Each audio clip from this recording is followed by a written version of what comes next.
Now, in chapter 24, we have the call to all the tribes of Israel for actually consecration and a consideration of the covenant that God had made with them and that they had made with God.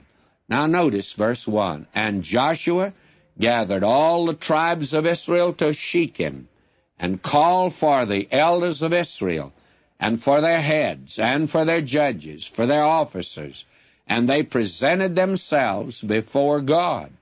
And Joshua said unto all the people, Thus saith the Lord God of Israel, Your fathers dwelt on the other side of the flood in old time, even Terah, the father of Abraham, and the father of Nachor, and they served other gods." Now this is the thing I want you to notice in this, for this is very important.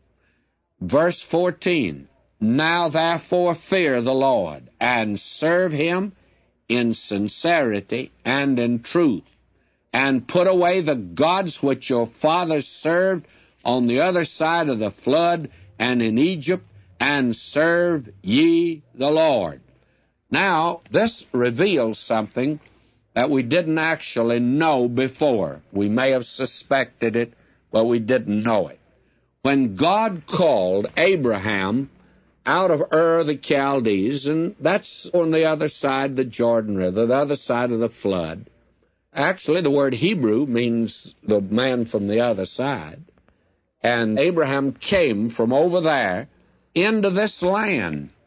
And the interesting thing is that Terah, the father of Abraham and the father of Nachor, they were idolaters. When I made that statement back in the book of Genesis, I had a letter from a party that said, "How do you know that? You merely presume that."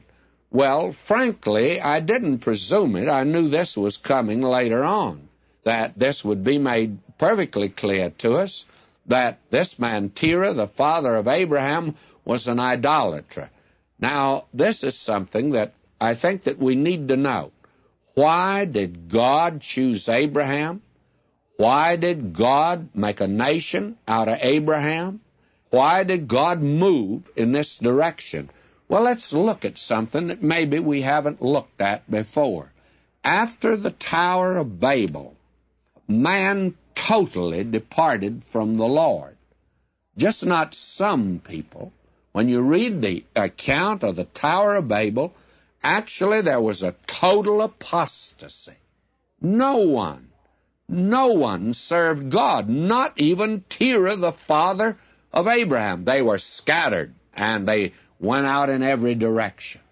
And they had a knowledge of the living and true God. And the very interesting thing is that today all of the tribes of the earth, all that are in idolatry, all that are in deepest paganism, and some of them that are the most heathen of all, they are the ones that have a clear-cut understanding that way back at the beginning their ancestors served the living and the true God. But they got away from it. And now at the Tower of Babel, there was total apostasy. Now, what can God do?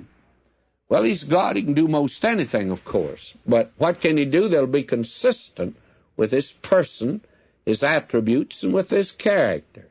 How is he going to recover mankind? How will he do it? Man is totally apostate. He could judge the human family and exterminate them. That is, remove them from this earth. Get rid of them. Wouldn't be any point of having a human family on this earth. It could be just as bleak as the moon is, for that matter, friends. God could have made this earth just exactly like the moon if he'd wanted to, but he didn't.